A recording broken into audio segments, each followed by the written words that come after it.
Kemudian terkait biaya, misalnya bisa jadi dimensi kolom atau baloknya dikecilkan, tapi jadi biaya mahal. Nah, apakah dari pemilik oke atau tidak?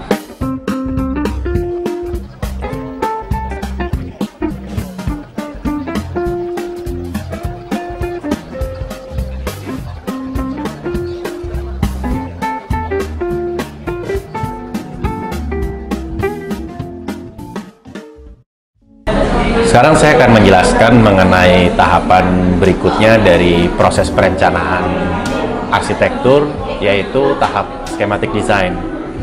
Jadi schematic design adalah kelanjutan dari conceptual design, di mana secara basic layout dari conceptual design dan desain bangunan secara keseluruhan itu sudah disepakati antara arsitek dengan kliennya, dengan owner atau pemberi tugas untuk dikembangkan lebih lanjut. Nah, pengembangan lebih lanjutnya di sini dalam bentuk mendetailkan area-area yang sebelumnya belum terlalu didetailkan, seperti area service, kemudian seperti toilet, layout toiletnya seperti apa, terus dimensi-dimensi ruangan itu sudah lebih difikskan, dibakukan, seperti kalau gudang ya perlunya memang harus berapa.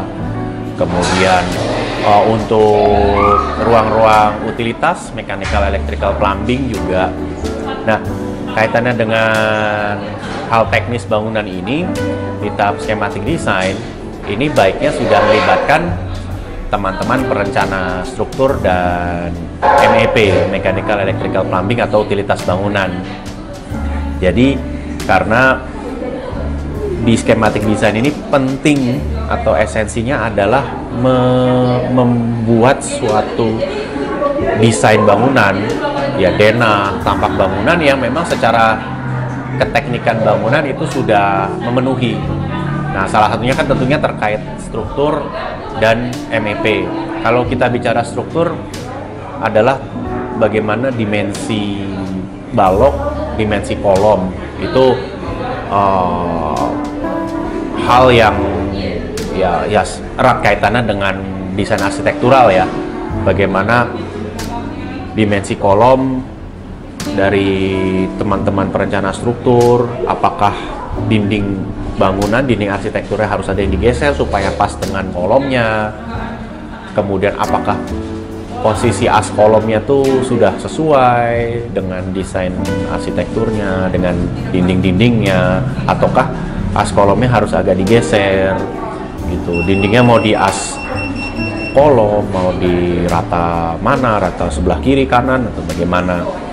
Dan di situ juga ya dari gambar yang dihasilkan oleh teman-teman perencana struktur itu harus dikoordinasikan gitu, terkait peletakan dan juga terkait dimensi juga harus di cross check juga apakah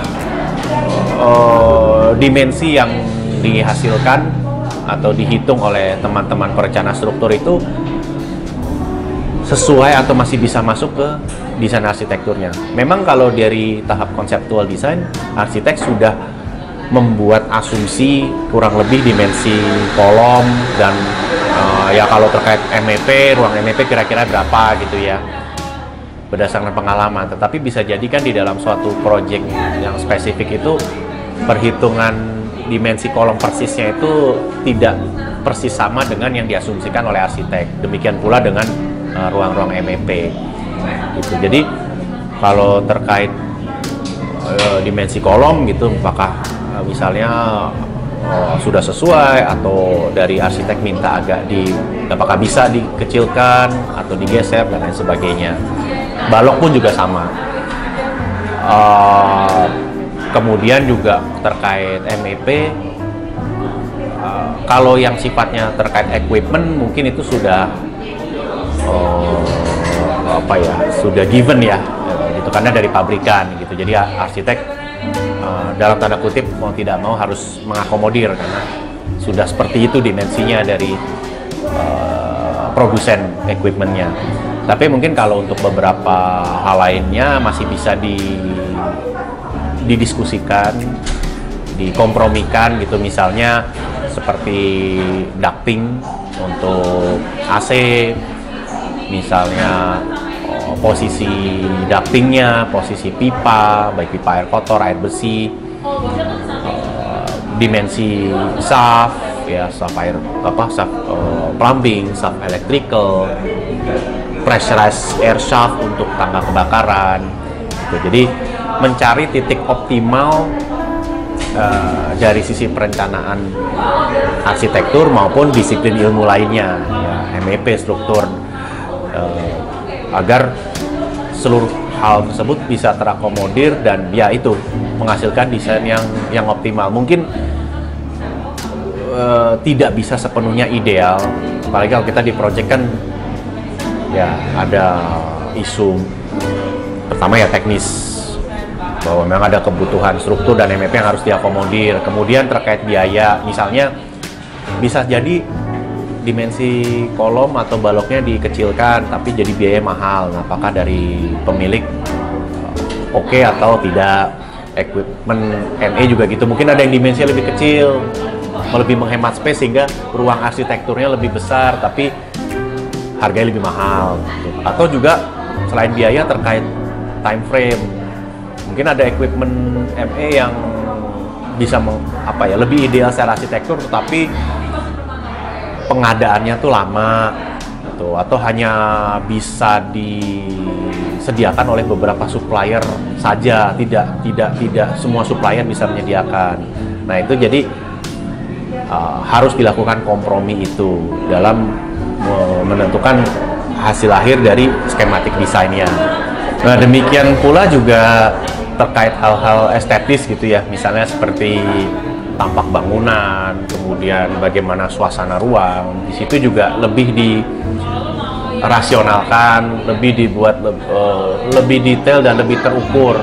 Meskipun ini masih jauh dari proses pembuatan materi untuk konstruksi ya, tetapi secara dimensi sudah dikunci.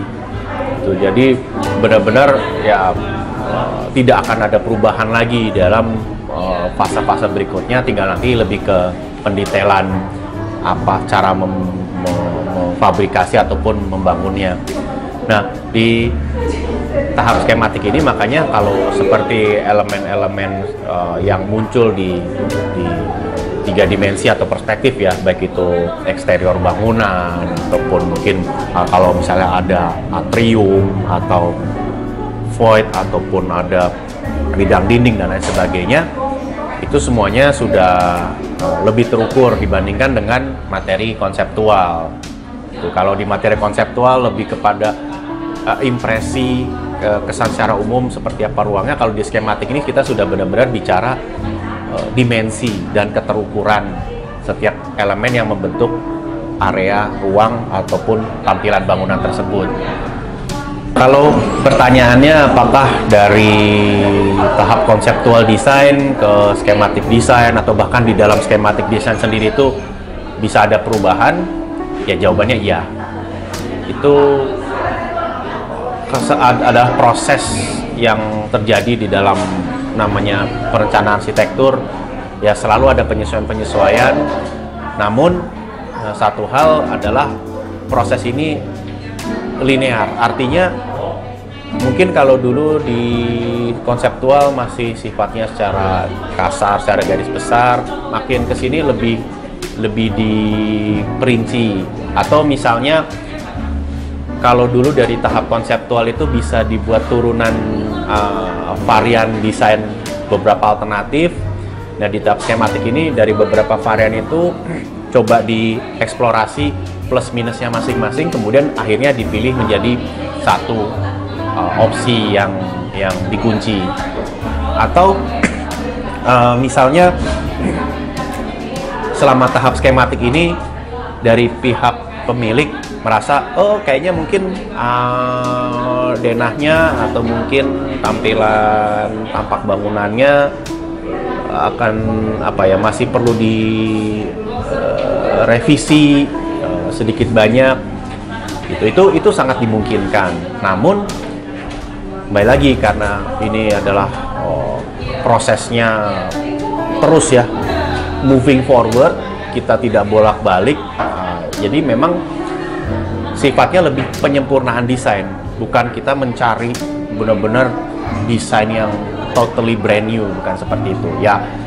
Dalam prakteknya kadang memang karena satu dan lain hal bisa jadi misalnya karena aspek bisnis tadinya di konseptual desain sudah dikunci desainnya seperti ini, kemudian sudah berjalan skematik desain, tiba-tiba ada pertimbangan bisnis ataupun komersial yang membuat desainnya harus dirubah. Misalnya ternyata misalnya project apartemen, tiba-tiba ternyata proyeksi market ini luasan unitnya membutuhkan yang lebih besar atau lebih kecil, ya itu bisa jadi ternyata harus ada perubahan desain. Itu kadang terjadi, tetapi kita usahakan agar selalu on track, berjalan linear, tidak bolak-balik. Karena ya kalau proyek itu sampai di satu titik harus balik lagi cari merubah desain, apalagi sampai cukup major ya, cukup total, itu yang dirugikan ya semua pihak gitu ya. Arsiteknya ya harus mengulang prosesnya, pencarian ide gagasan dari pihak owner, juga rugi di waktu dan proses gitu. Jadi kalau kita bicara project komersial itu kan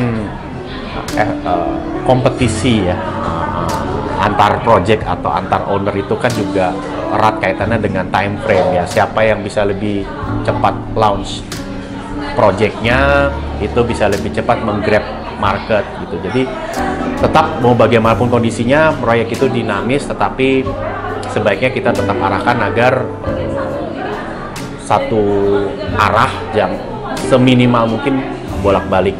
Materi skematik ini sangat penting untuk dikunci dari berbagai aspek, dari aspek bisnis komersial ya, dimensi ruangan yang mau dijual, entah itu unit apartemen, luasan kamar, hotel, luasan office space dan sebagainya.